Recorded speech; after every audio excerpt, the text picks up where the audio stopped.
اللهم صل وسلم وبارك على سيدنا محمد وعلى اصحابه اجمعين. حبايبي عاملين ايه؟ يا رب تكونوا كلكم بخير. النهارده بقى مع بعض هنعمل القلقاس. طبعا انتوا عارفين القلقاس بايه ده، الحاجات الشتوي الجميله اللي احنا بناكلها بتبقى جميله جدا. طيب تعالوا نشوف القلقاس هنعمله مع بعض ازاي. اول حاجه انا جبت قلقاس، وطبعا هقشره معاكم دلوقتي. وجبت طبعا الكزبره واللحمه الضاني، علشان هي طبعا اهم حاجه في القلقاس اللحمه الضاني. طبعا احنا زي ما انتم شايفين انا مورياكم الكيس متلج اهو. انا مطلعه متلج علشان خاطر ان انا هطلعه على طول عشان ما تفقدش القيمه بتاعتها. طيب تعالوا نشوف. اول حاجه انا حطيت الحله على النار على اساس ان هي تسخن عشان نحط الحاجات بتاعتنا. طبعا ورق اللوري والحبهان والمستكه والحاجات دي كلها عشان نسقط اللحمه فيها. دي اول حاجه، لحمه تستلق.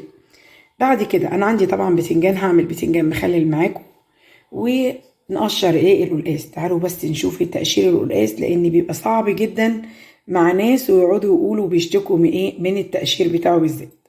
تعالوا مع بعض. بصوا اول حاجه هنعملها اهي، بشيل الجزئيه اللي فوق دي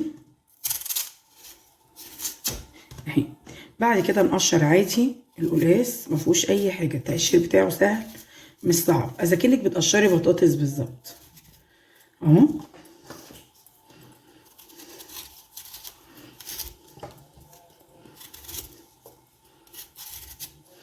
جزئيه جزئيه كده عشان تقدري ان انت تتملكي من القلقاس اهو. زي ما انتم شايفين كده، دي كده اول واحده انا قشرتها، ودي التانية برضو بشيل الجزئيه اللي فوق، والتانية برضو عادي اهي، مفيهاش اي حاجه ولا صعبه ولا حاجه. هخلص بس الاول التقشير عشان ما اطولش عليكم، وبعد كده تيجوا معايا واحنا بنعمل اهم خطوه. زي ما انتم شايفين كده الميه غليت، هنحط اهوت ورق اللوري والحبهان والمستكه، ونسقط على طول بقى اللحمه بتاعتنا خلاص.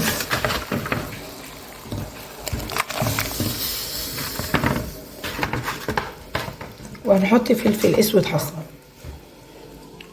زي ما انتم شايفين كده. انا غسلته اهو، غسلت واحده واحده، وحطيت الفوطه بتاعه المطبخ عشان ان انا انشفها. لازم ان احنا ننشفها حلو عشان لما تيجي تقطعيها وتغسلي السكينه اللي انت عملتي بيها برضو عشان تنشفيها. اول حاجه عشان ما نزلش الفوائد بتاعتها اهو، الماده اللي في قلب القلقاس، عشان دي مفيده ما نزلهاش لما اجي اقطعه. وبعد كده في ناس بيقطعوه بعد كده يغسلوه، لا، انت تشوفيه الاول وهو كده وتقطعيه بقى عادي. هتشوفيه دلوقتي لما بيتقطع هنقطعه ازاي. بصوا زي ما انتم شايفين انا قطعتها اهيت زي ما بتقطعي البطاطس بالظبط اهو، شرايح. هعمل واحده دلوقتي تاني معاكم وتشوفوها سهله، وتعملي على الفوطه اللي انت بتعملي عليها اهو. بتجيبي القلقاسه كده وبتقطعي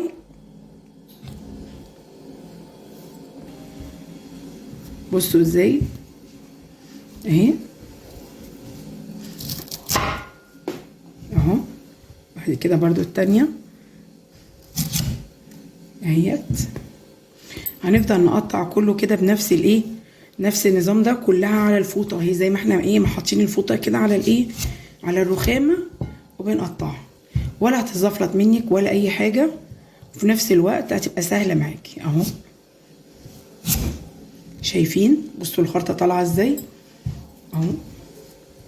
برضو نفس الحكايه، بضغط على السكينه بالايد دي والايد التانيه ماسكاها اهو. انا كده خلصت القلقاسيه التانيه. شايفين المنظر؟ بصوا اللون بتاعه، شايفين؟ قطع واحده التالته معاكم ده عشان بس فيه بيبقى بيستصعب التقطيع، والتقطيعه بتاعته ان هي بتزفلط، لا اهو ما خدتش مني وقت نهائي، وزي ما انتم شايفين اهو. تعالوا بقى نقطعه مكعبات ونشوف. هقطع بقى صوابع بقدونس اللي شبكت في ايدي اهو، تقطعها صوابع كده، وبعد كده اهي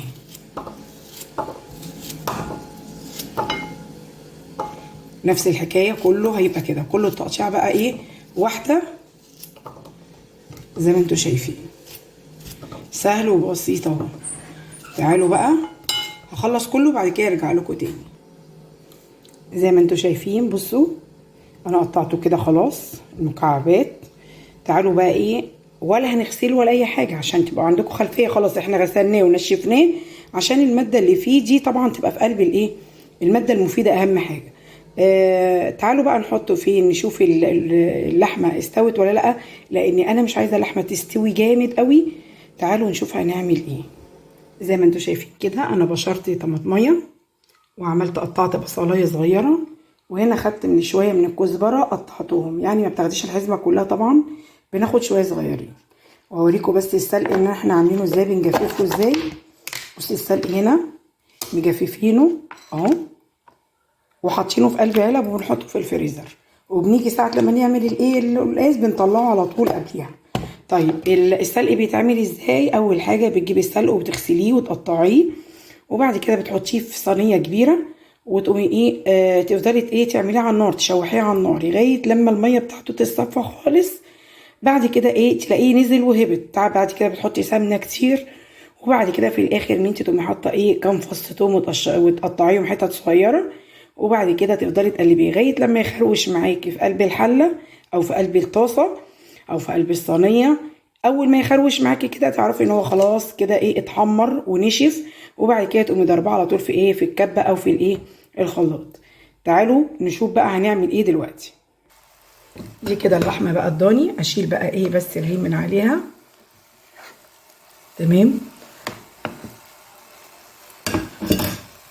حطي الطماطم والبصلايه، حطي الخضره اللي هي الكزبره اللي احنا قطعناها، وبعد كده ايه احط القلقاس واغطي بقى عليه عشان انا عايزه اللحمه تستوي جامد برده مع مين، مع القلقاس، لان بياخد برده القلقاس ايه سوا.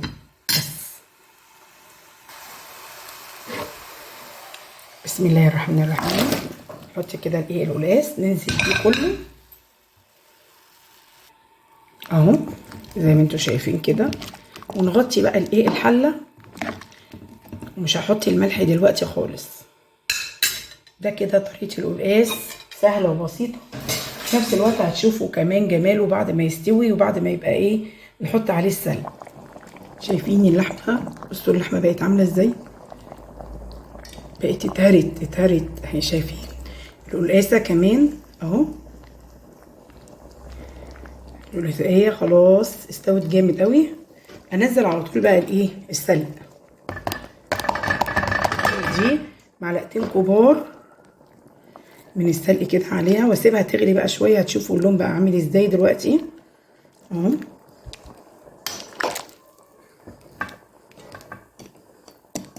احلى حاجه بقى القلقاس ده بيبقى في باللحمه الضاني روعه يا جماعه، بيبقى روعه والله. ياخد بس غلوتين وتشوفوا اللون. زي ما انتوا شايفين كده انا سلقت حمرت البتنجان اهو.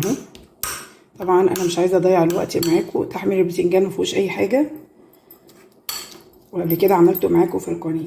اول حاجه حطيت هنا بقى الفلفل الاحمر، حطيت الثوم، حطي الملح، حطي معلقتين نص معلقتين من نص معالق اللي هي الصغيره تمام، والثوم. الليمون بقى نخش على الليمون، ليمون كتير بقى، حطي بقى ايه كام ليمونه كده حلوين. وطبعا نقطع قطيه صغيره كده تبقى مديه طعم حلو قوي قوي للبتنجان. هخلص كده وبعد كده ايه ارجع لكم تاني. زي ما انتوا شايفين انا كده خلصت اهوت البتنجان، خليناه عادي مفيهوش اي حاجه، اهو. هي اهم حاجه الخلطه، مفيهوش اي حاجه، الخلطه اهم حاجه. وتعالوا نشوف بقى القلقاس بتاعنا اخباره ايه. شايفين اللون عامل ازاي؟ بصوا ما شاء الله. طبعا السلق طبعا بيبقى فيه سمنه حبه سمنه حلوين. شايفين ده كده القلقاس النهارده اللي احنا عملناه. تعالوا نغرفه بقى كده نشوف اللحمه الضاني عامله ازاي. شايفين ما شاء الله.